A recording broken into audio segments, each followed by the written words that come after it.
Sa Vancouver, nakatakda ang world premiere ng Eternal Gestures sa susunod na linggo. Trilogy ng mga sayaw ni Pinoy-Canadian Artistic Director Alvin Erasga Tolentino. Silipin sa report na ito. In the late 90s, I didn't want to dance anymore for other choreographers. I wanted to really focus on my own work and my own vision. So I decided to pull members in the community to establish a nonprofit. It's one of the first and probably the only nonprofit dance company in Canada.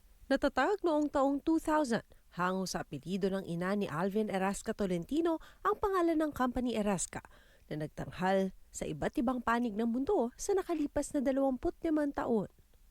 Ang grupo raw ang natatanging non-profit dance company sa buong Canada. To be able to express this kind of art through the body. So it's healing, it's therapeutic, but it's also a real message to where we are right now in our society, especially as we honor the truth and reconciliation here in Canada.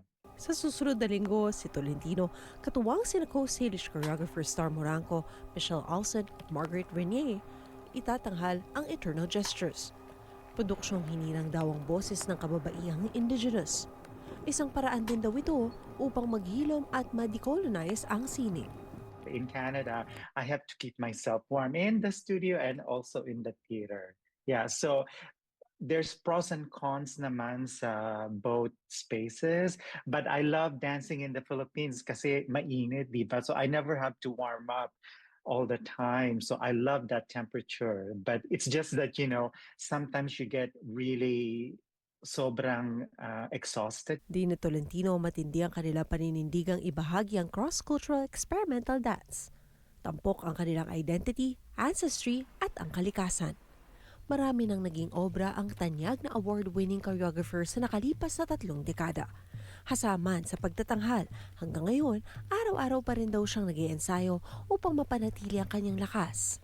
3 to 4 hours of just maintaining my body for warming up, making sure that my regular exercises are embedded before I take on like full hours of rehearsal. And then in preparation for entering the theater space, it's a different space and different energy for sure. Yeah. But for the most part, it's really making sure that I maintain my performance level and my strength for performing a 1-hour show. World premiere ng company Erasga Eternal Gestures sa October 9 Huwebes sa Scotiabank Dance Center sa Vancouver. Isa ang Omni Television sa sponsor sa nasabing event.